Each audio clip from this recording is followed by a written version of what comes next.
სალამი მოგესალმებით. უბრალოდ მინდოდა ერთი აზრის დაფიქსირება იმ მოვლენებთან დაკავშირებით, რაც ხდება ჩვენს ირგვლივ ახლა მსოფლიოში და როცა მესმის და როცა უყურებ ან კომენტარები იქნება ეს იქნება ვიდეო მასალა ან რაღაცა, იჩნდება შენ სურვილი, რომ უბრალოდ ან გამოეპასუხო, ან კრიტიკულად შეაფასო, ან კიდევ მოიწონო ეს დაუშვათ ამ ესა თუ ის მოსაზრება. მე მოგაწვით რამოდენიმეს, რამაც გამოიწვია უბრალოდ ჩემი ესეთი რეაქცია, რომ მეპასუხა, ან კიდევ დამეფიქსირებინ აზრი. პირველი იყო გია ხუხაშვილის სტატია გავაზიარე მე, სტატია იყო თუ მოსაზრება, არ ვიცი, შიომუჯირთან დაკავშირებით. და ეს თვითონ ეს თემა გასაგები ამაზე მე არ შევეხები და შეიძლება ნებისმიერ ადამიანს ძალიან სწორი პოზიცია დააფიქსიროს. მე გამაკვირვა კომენტარებმა, ეხლა როდესაც მე უფრო სახალხო გავხადე პოსტები და ბევრს შეუძლია უკვე ნახოს, უფრო ხშირი უცხო ესე ვთქვათ დამკვირვებლებიც აკვირდებიან. ეს ვერაუედი მე წაშლას, განაჩემ დამიგინებას. გია ხუხაშვილისადმი გინებას და მოწოდებები ურია, გაეთრი აქედან ებრაელო და აი ამან დამაფიქრა მე.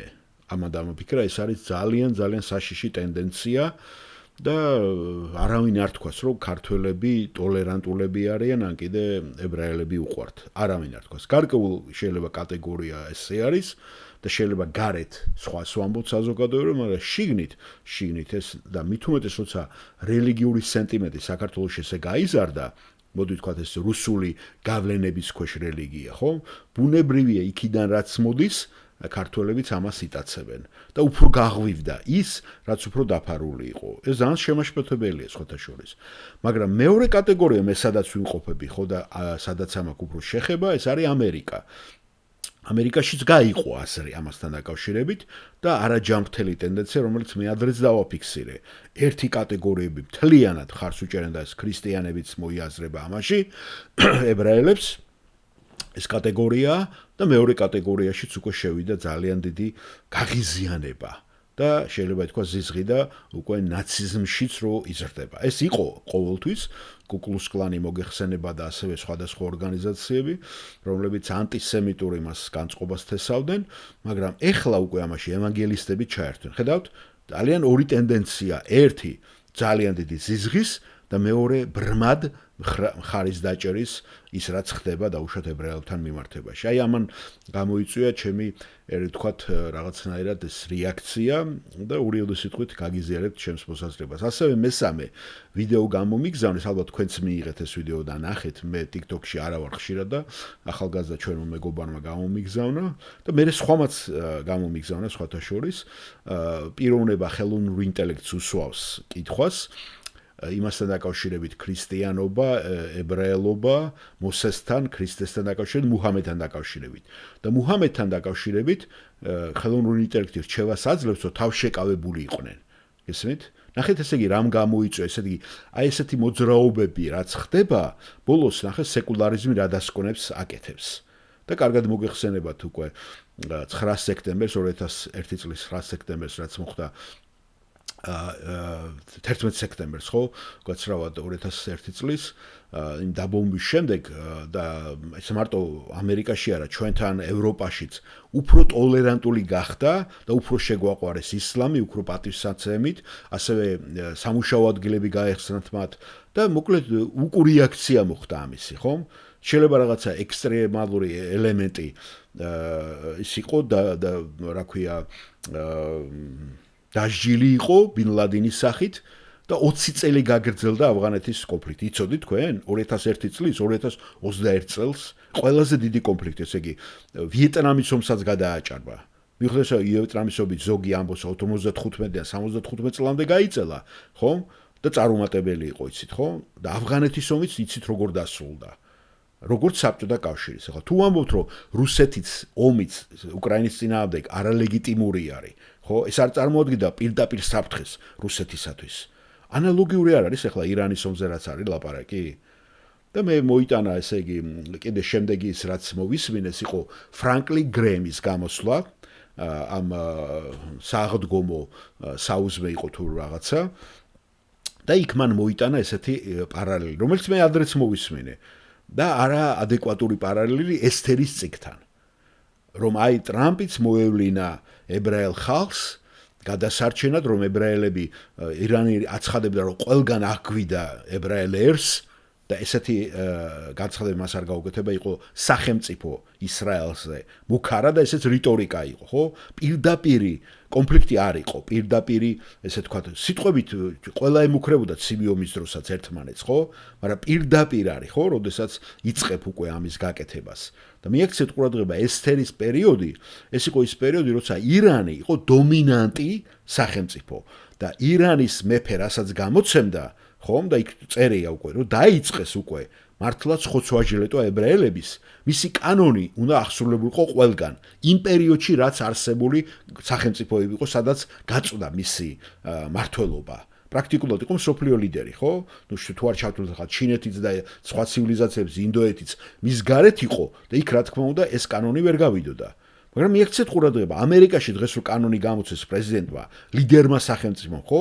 თლიანად ვერ მიდის შტატებამდე, იმიტომ რომ იქ არის ძალიან ბევრი ბარიერები. სოფლიო ლიდერმა სახელმწიფომ. ხედავთ? და პარალელი ხო რამდენად სწორი არის. როცა ავლებ შენ ამ პარალელს იმ დროინდელ პარალელებთან. ებრაელები როგორც არასდროს ყველა სფეროში წარმატებულია თითქმის ყველა ქვეყანაში. უფრო ქრისტიანები შეიძლება იდევნებოდნენ ვიდრე ებრაელები, ხო? ესე იგი ესეც ხო ყურადღების მისაქცევი არის, არა? რას გავაკეთებთ ჩვენ ქრისტიანებმა, როგორ უნდა შევხედოთ ამ კონფლიქტს? უნდა დავიჭიროთ, როგორი მხარე დავიჭიროთ? თუ თავშეკავებული ვიყოთ, განსაკუთრებით როცა ამერიკის მოქალაქებს შენ აიძულებ რომ ომში წავიდეს. და ხომ არ არის ეს სენტიმენტი, ასევე პოლა ვაიტმა, ესე იგი ბილი გრეემის შვილი, ხო იცით ფრანკლინ გრეემი ხა, მისი სიტყვა უფრო ავტორიტეტულია, მაგრამ არის კონსერვატორული წრეები, სადაც ის კონსერვატორად არ აღიქმება ევანგელისტურ წრეებში. მაგრამ პოლა ვაიტი, რომელიც არის სულიერი მრჩეველი და ასეთ რამეს ამბობს და ქრისტეს ადარებს ტრამპს, რომ როგორც ქრისტე იყო დასჯილი, დევნილი, გესმით, დაპატიმრებული, ტრამპსაც უპირებდნენ ხო დაპატიმრებას და ტრამპიც რო გაინაბა. ხო, რამდენად სწორი არის ეს ნარატივი და ეს სენტიმენტის გაღვიძება. ესე იგი ამზადებს შენ ხალხს და ფინანსებს ხალხს, რომ აი ეს იმოქმედო იმაზე, რა ქვია და გაამართლო, რასაც აკეთებს პუტინი. პუტინი როგორ ამართლებს თავისებას, ხო? და ამას უკვე რელიგიური იმასაც აძლევს, ხო? ეგზისტენციალური იმას აძლევს, არსებობის იმას რუსეთზე. და ის ქრისტიანული ნაციონალიზმი, რომელიც ამერიკაში მეფობს და ბატონობს, ძალიან დამაზარალებული და ფრანკლინმა დიდი შეცდომა დაუშვა, რომ ესე ღიად დადგა და მხარს უჭერს დონალდ ტრამპს დიდი ტრიბუნიდან, თან ბიბლიურ სარჩულს ადებს ამას. ეს არანაირად სწორი არ არის. და როცა სხვა ვიცი ევანგელისტები თავშეკავებულები არიან. მახსოვს ჯონ მაკარტურმაც ძალიან კარგად აღწერა ეს პროცესები რაც ხდება ებრაელების ირგვლივ. და ეს სახელმწიფო, რომელიც მოწოდებული, ეს არ იყო ღმერთიდან დირექტირებული სახელმწიფო და შეიძლება დაიკარგოსო ესა, მაგრამ ებრაელი ხალხი, როგორც ესეთი, ეს აუცილებლად შეხვდება მერე ანტიქრისტეს და მეორედ მოსვლას. ნახეთ რამოდენი გამიჯვნა არის საჭირო, ხო? და მიაქცეთ ყურადღება ასევე დროის ხას თუ მოიპოვებ და მოიძიებთ, ხო? ამერიკის მეორე მსოფლიო ომში ჩართულობის ქრონოლოგიას. აი ნახავთ, რომ 51 წელს იბომბება პერლ ჰარბორი, იცით ხო? 7 დეკემბერს. 39-ში იწყება მეორე მსოფლიო ომი. ეხლა რუსეთი არ იგულისხმება, ხო? ჯერ რუსეთი კიდე არ არის ჩართული. როცა იწყება პოლონეთის დაპყრობა, როცა გერმანია უკვე იმაშობა, აი თვით გერმანიის მიერ ებრაელების დასჯაც არ შეიძლება შეადარო, რა ქვია, რასაც აკეთებს ყამალეკი ყაქანი ესთერის დროს. არ შეიძლება შეადარო. იმიტომ რომ ეს ლოკალური იყო, ის არ იყო მსოფლიო ლიდერი, რა ქვია, მაშინ გერმანია. და ნახეთ, თავს იკავებს ამერიკა და თვით იაპონიის თავდასხმის შემდეგ ის ფართო ომში არ ერევება. გერმანია და იტალია გამოუცხადებს მას ომს, მაგრამ თვითონ ამერიკა აგრძელებს იაპონელებთან დაპირისპირებას. იაპონელების გამოუცხადა ომი. და სანამდე, ესე იგი, 53 წლამდე იწყება იტალიაში შეჭრა, სიცილიაში ოპერაცია ჰასკი. 53 წელს და 44 წელი არის გადამწყვეტი, როცა D-Day, overlord, ხო, 6 ივნის, როცა უკვე გადმოსხავს ნორმანდიაში თავის ჯარებს და ნახეთ, სამართლიანი როცა არის ომი, აი სამართლიანი, ხო? უკვე ნახეთ წარმატებასაც აღწევ. და შემდეგ უკვე ავტობრუნებებსაც დააყრის. და ეგეც, ხო, ეგეც უკვე შეიძლება უფრო გამართლებული იყოს, იმიტომ რომ პირველი დაესხა, რა ქვია, იაპონია ამერიკას და არ ჩერდებოდა, ხო? ეგეც შეიძლება და მაგასაც კითხვები შეიძლება ბევრი დასრულდეს, რამდენად მიზანშეწონილი იყო. ეს იყო უფრო სავიზიტო ბარათი რუსეთის დაუშვათ და მე ყველანაირად ახლა როგორ შეიძლება მე ვიყო ჩემი შვილები ამერიკის მოქალაქეები იყვნენ, მე კანადის მოქალაქე ვიყო და ან რუსეთს ან ირანს ან ვიღაცას უჭერდებ ხარს. მაგრამ ქრისტიანი ადამიანი ამავე დროს როცა მოქალაქეა, ხომ და კარგად შეაფასოს, ხო? იმ ქვეყნის, რა ქვია, არჩევანი და მით უმეტეს ტაში არ დაუკრას, ესე თქო, ბრმად არ გაყვეს, ხო, იმ ლიდერს. იმიტომ რომ პოლიტიკურად გააკეთე ეს ნაბიჯი, რა თქინდა ბიბლიური სარჩული მოუდო ამას. პოლიტიკურად გააკეთე, ჰუმანისტურად გააკეთე ეს. რატო აკეთე ბიბლიურად და ტვინსურებ ხალხს და შეცდომაში იყავს, რასაც ჯვაროსნები აკეთებდნენ, ხო? ანალოგიურს არ აკეთებდნენ ჯვაროსნებიც. და მეორე მსოფლიო ომის შემდეგ უკვე როცა ლიდერი ხდება, ყველა კონფლიქტი წარუმატებელი იყო. გინდა კორეის ომი აიღეთ 50-53, ვიეტნამზე გითხარით, სპარსეთის ყურის ომი აიღეთ, ავღანეთის ომი აიღეთ, ერაყის ომი აიღეთ, ხო? 8 წელი გაგრძელდა ეს ერაყის. ჰუსეინის თითქოს და ქიმიური იარაღი ჰქონდა და მე ჯორჯ ბუშმა თქვა რომ ბოდიში არ იყო ესაო. ესეც ხო პოლიტიკური ისინი იყო, რა ქვია და პოლიტიკურად ილაპარაკეთ ჯორჯ ბუშმაც რო დაიწყო ქრისტიანული ტერმინების, ნახე ღმერთმა ხარი არ დაუჭირა მაგას. გააკეთე ეს როგორც მსოფლიო ლიდერმა პოლიტიკურად და მართლაც დასასჯელი არის, როცა რაღაცას ირანი ესეც აკეთებს, ხო? მაგრამ რატო არის არასწორი პარალელების გავლება საჭირო? ასევე ცივი ომის ინტერვენციები გახსოვთ, ხო? ლიბანში იყო ერთი ამბავი, ხო? რა ვიცი, ძალიან ბევრი ისინი იყო, ბოსნია, კოსოვო გაიხსენეთ სერბიის დაბობა, სომალიში, ლიბიაში და ბევრი აი შეგიძლიათ გადახედოთ ახლა ხელოვნური ინტელექტი, ბევრ რამეს ამოგიყრეთ, ფაქტების მოსაძიებლად საუკეთესო საშუალებაა, ხო? მაგრამ იქ უკვე რაღაცა თუნდაც აი რო შეეკითხოთ ამას რაღაცა სწორი აზრი, იქ შეიძლება გაიჭედოს და ბევრი ფაქტებშიც დავიჭირო, რომ სიახლე არ იყო, მაგალითად ფრანკლინ გრეიმზე და იმაზე ხელოვნური ინტელექტი კონკრეტული ხა ChatGPT-ზე ლაპარაკი, ბევრი ესეთი ხელოვნური ინტელექტი, თუ ფასიანე არ გახადე, ხო? ვერ დააფიქსირა. ასევე რაღაც ფილმზე იყო, მაგალითად გუშინ ვეძებდი ფილმზე და ვერ დააფიქსირა. ოსკარი, მაგალითად შონ პენმა ბოლო ოსკარი რო აიღო, ხო? წინა ორი ოსკარი თქვა, მაგრამ ბოლო მესამე და მე როცა მივაწოდე, აი მე გეუბნება. ესეც მიაქცეთ ყურადღება, რომ ყველაფერში არ არის ისა და შეიძლება Google-ის ხელოვნური ინტელექტიც ან მოძიებაც უფრო ლეგიტიმური იყოს. თუნდაც ვიკიპედია, იქ ვიკიპედიაში უფრო ცოცხალი ადამიანები ამდიდრებენ ცოდნას, რო იცოდეთ, ხო? ასე რომ აი ყურადღების მისაქცევად, მაგრამ აი ამას რაც შეეხება ამ კონფლიქტს რო დაუბრუნდეთ ახლა ჩვენ იმას, ხო? რაც ხდება ჯანდაბას თუნდაც ეს ფასების მომატება ჯანდაბას აქედან არ უნდა იმსჯელოს ადამიანმა პირადული დაუშვათ შენ რა შეგეხება და როგორ შეგეხება რამდენად სამართლიანია ომი აი ამას კითხულობენ აი ვიც არიან მე მარტო კი არა ვარ ლეგიტიმური ესეთი ევანგელისტი სერიოზული პასტორებიც და დარწმუნებული ჯონ მაკარტურის ეკლესია საერთოდ დუმს ამ საკითხთან დაკავშირებით, იმიტომ რომ ძალიან გრძნობიარე საკითხია და რა თქმა უნდა მე არანაირად კრიტიკულად ებრაელებს არ მოვიხსენიებ და ყველა ვარიანტში მე მათ ხარეს დავდგები, ყველა ვარიანტში, მაგრამ როცა ლაპარაკია უკვე შენი შვილების გასაგზავნად, რესურსის, რა ქვია, გამოსაყოფად 31 ტრილიონი დოლარია უკვე საგარეო ვალი, ხო ამერიკის, ხო? ეს ხო აწვება ადამიანებს. მილია, ესე იგი 1 ტრილიონი ნახევარი მოითხოვა ბიუჯეტისთვის, სამხედრო ბიუჯეტისთვის. იცით ძალიან ბევრი, ასე ვთქვათ, სამთავრობო ისინი ჩაკეტილია, იმიტომ რომ სენატი და კონგრესი არ ამტკიცებს ამ ბიუჯეტს მას, ხო და კრიზისში არიან, იცით, ხო, ლოკდაუნი რასაც ქვია. თვითმფრინავებზე იცით, ის მოხდა, იმიტომ რომ ხარისხი იწევს. ხა თუ შენ სახში ვერ მოაგვარე ესა, გარეთ როგორ მოაგვარებ ამ კონფლიქტს, იმიტომ რომ მარტო შენ ლიდერობა არ დაკარგო, მე ეპშტეინის ფაილები რო არ გამოდის, ეს ყველაფერი ლეგიტიმური ისინია, ეჭვები, რომ ამის გამო არის, ხომ ეს კონფლიქტიც წამოწყებული ყურადღების გადასატანად. წინა საარჩევნოდ შუალედური არჩევნები რომ მოდის. ამიტომ ჩვენ ხმა არ უნდა ამოვიღოთ და სხვა ადამიანებსაც არ გავაგებინოთ, კიდევ ქართველები იქნებიან და არანაირად ზიზღი არ შეუტანოთ ადამიანების, იმიტომ რომ ეს კონფლიქტმა როგორც მანამდე გამოიწვია, ხო, უფრო გააძლიერებს მერე, იმიტომ რომ ჩვენ ვიცით რომ სამყარო მაინც გლობალიზაციისაკენ წავა და უფრო ტოლერანტობას აი ხელოვნურმა ინტელექტმა რაც დააფიქსირა მუჰამედზე უფრო მეტად ტოლერანტულს გაგვხდიან და ჩვენ ქრისტიანებს უფრო დევნას დაგვიწყებენ და ამაზე მოწოვს ის ფაქტები რა კანონით შემოიღო ახლა უკვე კანადამაც ხო რომ ჩვენ ბიბლიურად არ შეგვიძლია მაგალითად მოვიყვანოთ ის ადგილები ბიბლიურად რომ გამამტყუნოთ ჰომოსექსუალიზმი და გენდერული რაღაც თანასწორობა და უკვე სხვა რაღაცებზეც გადავა ეს გესმით? ნახეთ რას იწვევს ეს ესე გაუთვლითი ხა მე არა ვარ იმის მოხარე რომ დავაჩქაროთ გლობალიზაცია მაგრამ არც ხელი არ უნდა შეუშალოთ ხო მას ხო თუ ღმერთიდან არის ეს და ჩვენ გარეთა ვართ რაღაც დამკვირვებლის იმაში ვარ და ყველა ადამიანს უნდა შიგნით მიიღოს მონაწილეობა ამ კონფლიქტში და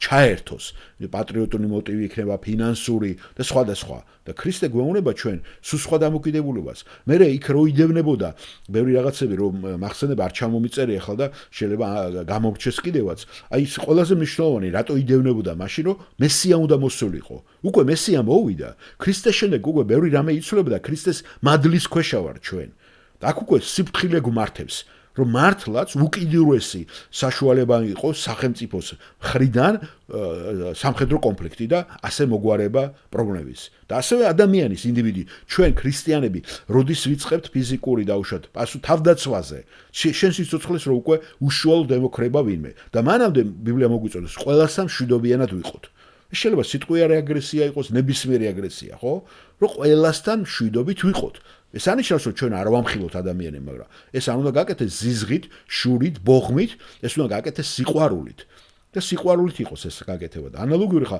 თუ სახელმწიფო ესეთი ადამიანებით არის დასახლებული თუნდაც ნომინალურად ხო ის ხო ყველანაირად უნდა ითვალისწინებს ახლა თუ მეორე მსოფლიო ომის ის თვალისწინებდა ამას სახელმწიფო მოღვაწეები და ნახეთ თავშეკავებული იყვნენ ეხლა რატო არ უნდა მოხდეს ეგა მაგრამ ნახეთ ეხლა ისეთ ლიდერის პოზიციაში რომელიც ლიდერობაც საშიშროების ქვეშ არის ამაზეა ზუსტად მიწერაც რატო არის ახლა მთვარეზე მისიები ესე აქტუალური რომ მიხვდა რომ ადრე არ გამოყოფდა თანხებს ახლა ის სადავოა რამდენად დააჯინეს კენედის დროს მთვარეზე მაგრამ აი ახლა რაც ხდება რომ ცივი ომის პერიოდში როცა უკვე სუსტებოდა რუსეთი აღარ იყო ამის საჭიროება გესმით უკვე ამერიკა გამარჯვებული იყო მაგრამ ეხლა უკვე ჩინეთი როცა გამოჩნდა ლიდერად და მას უკვე ამბიციები აქვს შენ ბოდიში და უნდა თქვა გაპაზორდები პაზორი ხო ეს იმას იზავ რაღაცნაირად დაკნინდები ქართულად თუ ვიტყვით ამ სიტყვას რომ შენ არ აღმოაჩინო პირველად ანტარქტიდაში არქტიკაში რატო იყო ეს მისიები ყველა ცდილობდა რომ იქ დაერჭოთ დროშა და მოეზომა თავის ტერიტორია ანალოგიური ხდება მთვარის შესახებ და როცა იყო კითხვა დასმული რომელ საწვავზეა პიროვნებამ გამომიგზავნა კითხვა რომელ საწვავზე იყო ლაპარაკი მე ფოსტი გავაზიარე მე მოვიძიე ესა ერთია საწვავი რომელიც აიტანენ მთვარეზე როდესაც მარსზე წავა დაუშვათ მისიები რომ შეავსონ იმიტომ რაკეტები ეს ამდენს ვერ წაიღებენ საწვავს და იქ ნელ-ნელა დაალაგონ საწვავი და მეორე წყალი არის აღმოჩენილი გაყინული წყალი და მის გადამუშავებას ფიქრობენ ჰიდროგენად ჰიდროგენის საწვავი რომ გამოიყენონ ეს აი კითხვაზე პასუხი რომელ საწვავზეა ლაპარაკი რომელი რომ ყინულის იმაზეა ლაპარაკი რომ გაყინული წყალი აღმოჩენილი იქნება მთვარეზე რომ ეს მეორე გამოყენებულოს ტექნოლოგიისათვის და ბანაკი პირველი ბანაკი 2030 წლისთვის ძალიან სტაბილურად მიდის ჩინეთი მაგისკენ იმიტომ სამხედრო არის უკაცრავად სახელმწიფო დაფინანსება ამ პროგრამისთვის როცა ამერიკაში სახელმწიფო ვერ აფინანსებს ისედაც ბევრი ხარჯები აქვს ასევე სამხედრო თვალსაზრისით სტრატეგიული რომ იქიდან ხელოვნური თანაგზავრები გაკონტროლდეს რომ დაიწყება რა ვარსკვლავების ომი იქნება თუ რასაც უწოდებენ ხო იქაც ხო არის ახლა იარაღებიც ატანილი ასე რომ აი ეს მიზანს ესახურება რატო რომ უკვე ლიდერობას კარგავს ამერიკა შეშინებულია და ახლოს არის ჩინეთი უკვე ბევრ სფეროში გაასწრო კიდევაც ხო ბევრ სფეროში და არის სფეროები სადაც უკვე მიდის წინ კვლევა და ამერიკა ძალიან ჩქარობს ეს მისია პირველი არ იყო დასაჯდომი მისია ეს იყო უბრალოდ კრუგზე უნდა შევიდნენ 9 დღიანია თუ არ მეშლება და შემოუარონ ირგვლივ და ასევე პირველად მოხდება საჰაერო შევსება საწვავის საჰაერო როგორც თვითმფრინავები ავსებენ ერთმანეთს დიდი ბომბშენი როცა მიფრინავს და მას უნდა შევსება მოდიან და ეხმარებიან შემავსებლები, რომ შორს მანძილზე დიდი მძიმეს ეყოს შორს მანძილზე წასვლა, ხო? ახლა არ ვიცი რამდენია 17 შეუსებლად 17 საათია თუ არ მეშლება 18-მდე, ხო? ჩვენი მეგობრაც იმგზავრა ტოკიოდან კანადაში მე მგონი და მაგდენი დაჭირდა. თუ არ მეშლება, ახლა ეგრე არის შეუსებლად დაუჯდომლად, რომ იფრინოს ბოინგმა და ესენიც ბომბშენიც ძალიან მძიმე ისინი მიაქვს, ხო? რაც უფრო მძიმეა, უფრო მეტი ჭირდება საწვავი. ანალოგიურია კოსმოსური ხომალდები მრავალ, ესე ვთქვათ, მრავალჯერადია, ხო? უკან დაბრუნდებიან. და პირველად ეგ გაკეთებოდა. მერე შემდეგი მისი 27 წელს არის მგონი დაგეგმილი, რასაც ჩქარობს ამერიკა რომ დაასწროს, რა ქვია, ჩინეთს და პირველი დასვას ისევ, რა ქვია, ადამიანები, ცოცხალი ადამიანები მთვარეზე, მაგრამ ჩინეთის პროგრამა ამბობენ და მე რასაც გადავხედე შევისწავლე, უფრო სტაბილურია, რომ ბანაკი დაარჭონ იქ, ბანაკი გახსნა. შემდეგი მისიებისათვის და მარსისზეა მე კიდე ლაპარაკები, ხო? აი ესეთი არის დღევანდელი მდგომარეობა და ჩვენ ხომ უნდა გავერკვეთ, სადაც გვიბიძგებენ ადამიანები, კი შეიძლება მე მართმევენ ჩემს საგადასახადო ფულს, რომელსაც იხდიან და მე ვარ ვაკონტროლე მაგას, მაგრამ მეორეა, როცა მე ამას ჩემი გონები და ჩემი სურვილით არ ვეთანხმები, გესმით?